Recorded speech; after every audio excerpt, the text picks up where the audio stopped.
వెళ్తాం కానీ అవుతుందా లేదా అనేది అది ఓలటైల్గా ఉన్నది సిచ్యువేషన్. ధైర్యంగా చేసి చెప్తలేరు ఈరోజు. అద్దంకి దయాకర్ గారు, సో ఈ రోజు ఇనిషియేటివ్ మంత్రులందరూ అక్కడికి వెళ్ళడం అనేది ఒక మంచి సిగ్నల్. బట్ జనాలు కోరుకుంటుంది ఏంటంటే క్లియర్గా అక్కడ ఏం జరుగుతుంది అనేది.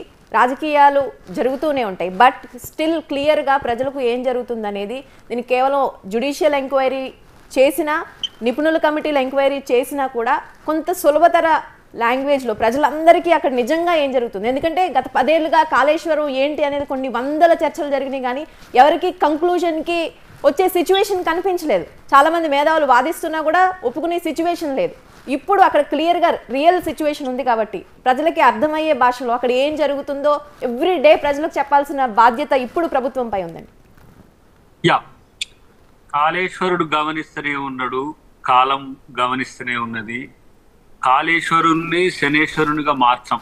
డెఫినెట్ గా దాన్ని రీస్టెబిలైజ్ చేసే ప్రయత్నం చేస్తాం. అవి అక్కడ ఉన్న స్థానిక జిల్లాలకు ఉపయోగపడే ఆ స్థాయి ప్రాజెక్టులుగా కూడా దాన్ని డైవర్ట్ చేస్తాం. డెఫినెట్ గా తుమ్మిడిహెట్టి అనేది అంటే చాలా మందికి తెలియంది ఏంటంటే శ్రీపాద ఎల్లంపల్లి అనేది 20 TMCలతో కట్టింది. అది ప్రాణహిత చేవెళ్ళ ప్రాజెక్టే. చేవెళ్ళకు కూడా తీసేసిండ్రు. ఇప్పుడు ఈ ప్రాజెక్ట్ లో మీకు కొండపోచమ్మ దగ్గర ఆగిపోతుంది. దానికి పాలమూరు రంగారెడ్డితోని ఉద్దండాపూర్ నుంచి ఇప్పుడు ఇటు ఎత్తిపోస్తామని చెప్పి అంటున్న పరిస్థితి మనం గమనిస్తున్నాం. కాబట్టి ఇప్పుడు ఆ కాళేశ్వరం వీళ్ళను కూల్చింది, అది వాళ్ళకి ఇంకా అర్థం కాలే. ధరణి ఎట్లా కూల్చిందో కాళేశ్వరం అనేది ఆ సమయంలో కుంగిపోయి కూడా వాళ్ళని కూల్చిన మాట వాళ్ళకి అర్థం కావట్లేదు. ఏదో వాళ్ళు ఏదో ప్రాజెక్టులు కట్టిన ప్రాజెక్టులు లేనట్టు, మేమేదో కట్టనట్టు వాళ్ళకి తెలియని పరిస్థితుల్లో మనం గమనిస్తుంది. కాబట్టి ఇది 2015 కాదు, 2023. ప్రజాధనం అనేది అతి ఎక్కువగా దుర్వినియోగమైన అతి అవినీతికర చర్యలు జరిగిన ప్రాంతం అది. అవినీతి పరులు ఏ స్థాయిలో ఉన్న వాళ్ళైనా వాళ్ళను ఉపేక్షించేది లేదు. అది ఎవరైనా. ఎందుకు ఈ మాట చెప్పాల్సి వస్తుందంటే ప్రాజెక్టు కట్టడం వల్ల నేను ఇంతకు ముందే చాలా టెక్నికల్ గా మాట్లాడినా. ఇప్పుడు విపక్షంగా ఉన్నప్పుడు మాట్లాడిన దానికి అధికార పక్షంగా ఉన్నప్పుడు మాట్లాడేదానికి తేడా ఉంటుంది. కాస్ట్ బెనిఫిట్ రేషియో అనేది ఏ ఫిజిబుల్ ప్రాజెక్ట్ కైనా, ఏ వయబుల్ ప్రాజెక్ట్ కైనా అది ఇంపార్టెంట్. నేను 13,000 crores పర్ యానం నేను మెయింటెనెన్స్ చేసుకుంటూ 13,000 crores నాకు ఇన్పుట్ రానిది, దాన్ని మెయింటైన్ చేయాలంటే కూడా అది ఆర్థిక భారం ఎక్కువైతున్నది. 2,000 కోట్ల రూపాయలు ఎత్తిపోతలకు కరెంట్కే అవుతున్నది. మొత్తం వాళ్ళు ఏ కరువు పెడతా ఉన్నారు, కానీ వాటికి టెక్నికల్ రిపోర్ట్స్ రానియండి. ఇప్పుడు మొదలే అయింది. డెఫినెట్ గా వాటికి సంబంధించిన వాటిలో ఏ మిస్టేక్ జరిగినా వాటికి చర్య ఉంటుంది. ఏ మంచి జరిగినా వాటిని కూడా ఎక్స్పోజ్ చేస్తాం. ఇగో ఈ కాళేశ్వరం ప్రాజెక్ట్ లో ఈ ప్యాకేజ్ వల్ల ఇన్ని లక్షల ఎకరాలు వచ్చింది, లేకపోతే ఈ ప్రాజెక్ట్ వల్ల ఇంత మేలు జరిగిందని కూడా చెప్పడానికి వెనకడికి ఏం. కానీ బై అండ్ లార్జ్ కాళేశ్వరం అనేది తెలంగాణకు శనేశ్వరంగా మారడం మాత్రం చాలా ఇబ్బందికర. 1,50,000 కోట్ల ప్రాజెక్ట్ ఇప్పుడు టెక్నికల్ ఖర్చు పెట్టింది వాళ్ళు అది, కానీ కాగ్ 1.49 lakhs crores చూపించింది. అంటే రేపు దాని గరిష్ట ఖర్చు అక్కడికి రాబోతున్నది. సో అది తెలంగాణ ప్రజలకు వైట్ ఎలిఫెంట్ అవుతుందా, లేకపోతే వరప్రదాయన అవుతుందా? ఇది రెండింటిని కూడా గమనించిన తర్వాతనే ఒక నిర్ణయం ప్రభుత్వం తీసుకుంటుంది.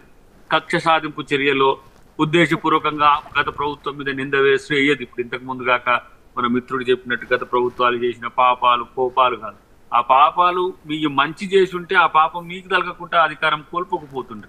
కాబట్టి కాళేశ్వరం కుంగిపోవడం ఏంటంటే 4 years తర్వాత ఇది చాలా typical. World the biggest lift రివరింగ్ అని చెప్పేసి చివరాఖరికి 9 పిల్లర్లు కూలిపోయే పరిస్థితి ఎందుకు వచ్చిందో దానికి సమాధానం ఎవరు చెప్పట్లేరు.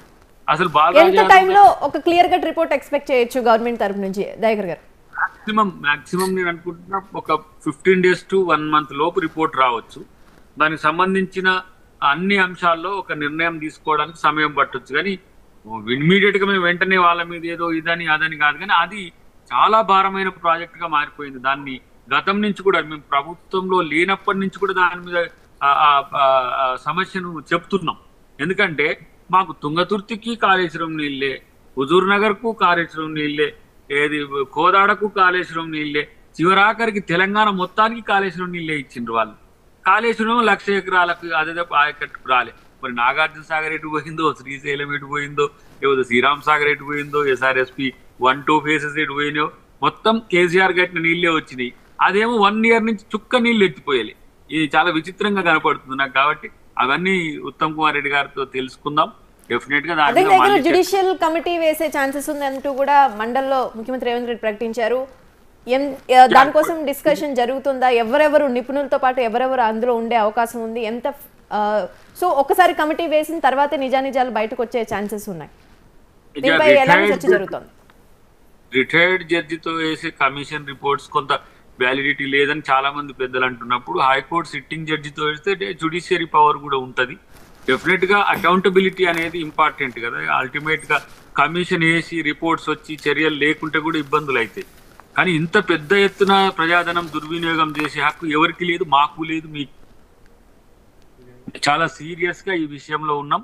మా commitment towards to the people అనేది, మా కన్విక్షన్ అనేది రేపు నిజాయితీగా తేలే రోజులు భవిష్యత్తులో ఉన్నాయి. దానికి సమాధానం చెప్పే పరిస్థితి గత ప్రభుత్వంలో ఉన్న బీఆర్ఎస్ ఉన్నది నేను అంటున్నా. చూద్దాం దాన్ని ఎంతవరకు జరుగుతుంది. Thank you. అదంకి దయాకర్ గారు, రంగారెడ్డి గారు, ఎండ లక్ష్మీనారాయణ గారు.